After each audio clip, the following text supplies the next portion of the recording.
And meanwhile, the Border Management Authority is gearing up for another busy weekend ahead of the first work week of 2026. Authorities will also be on the lookout for illegal activities, including the smuggling of counterfeit goods, as well as illegal border crossings. Commissioner Dr. Masiapato joins us live now. A very good evening to you and Happy New Year. Thank you so much for joining us. Perhaps a good place to start is what we're seeing at the borders. How much of a headache has this been, particularly when it comes to illegal crossings?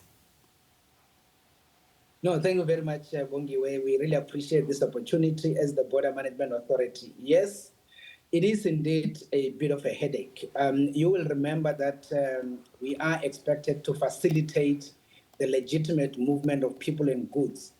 And however, as we try to be, perfecting that particular responsibility, bring in seamless movement in ports and all of those, then we have this negative part where people are actually avoiding coming into the port of entry and going into the borderline. And of course, those are very dangerous spaces. Those are places that are very much in the bushes. Some of them include rivers. If you talk about the Northern Corridor, we talk about Limpopo River, as it were.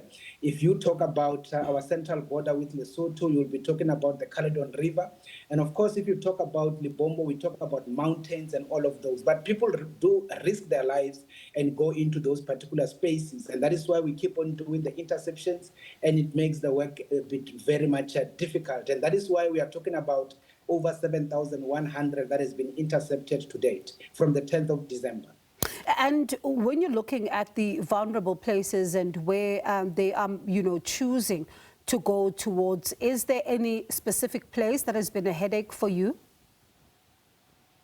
Yeah, you see, Bongwe, if you were to look at the environment where we work, we mostly have very key corridors that are very much problematic.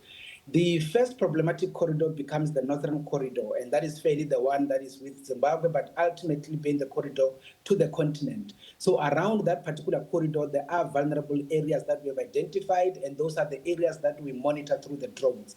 The second area of concern, obviously, is then the Eastern Corridor, and there is the corridor with Mozambique. And of course, even in those areas, we do have vulnerable spaces that we have identified, and that is why we also have drones in that particular space dealing with that. And of course, the third area of concern is our central corridor with Lesotho. And there, again, we also have the drones looking at those vulnerable areas and make sure that we do the interception. So all our vulnerable areas are mapped out.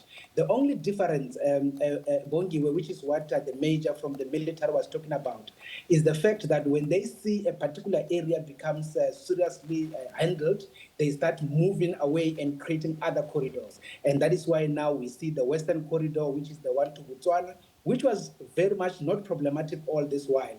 But of course, we have seen that the Zimbabweans are now starting to use that, hence the interception around Grobler's Bridge, port of entry on the N11 into Botswana.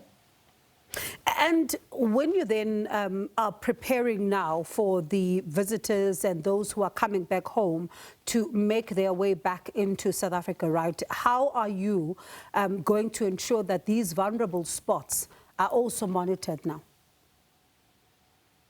Yeah, no, Bongwe, that is why if you listened to the major there from the military, we basically work as a collective ecosystem.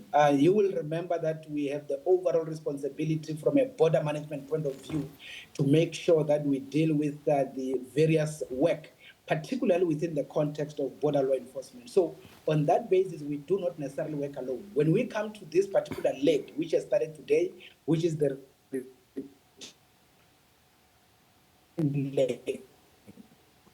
we know the biggest challenge is police force. We collaborate with members of the South African Police Service. And in those particular instances, when we talk about the vulnerable areas and the putting together of the response teams, those response teams becomes consolidated teams that is inclusive of the border guards, members of SABS, and members of the SNDF. And on that basis, they're able to respond in areas where we see people trying to enter the country illegally. The good thing about technology, Bongiwe, in this instance is that we do not do ordinary patrols, which are fairly done in the dark. But what we do, we put the drones and we are able to see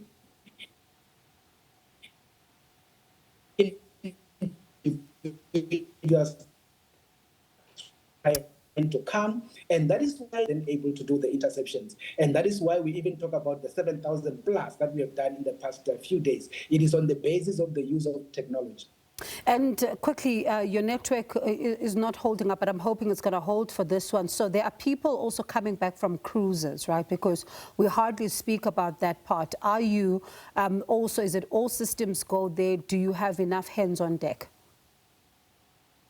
Yes, indeed, Bongiwe, we do have the teams very much deployed on the ground, mainly in Durban Harbour, in Cape Town Harbour, as well as in PE. And the colleagues are actually there making sure that all of the people coming back from cruises are properly handled and processed back into the country without any challenge. So that is one area you're very much right. We do not necessarily talk much about, but otherwise it is one area that we do a lot of work. I mean, sometimes we process over 5,000 people that would have got off a cruise liner, for instance, at a particular period, and we have to make sure that they are processed into the country, or those that are exiting, we process them accordingly. So all of those are systems go, and we are very much ready to do the work as we are now starting with the return leg. All right. Thank you so much for speaking to us. Appreciate your time. The BMA Commissioner there, Dr. Michael Masiapato, giving us a sense of the preparations as now more and more people are expected to start returning home for the start of the work week next week.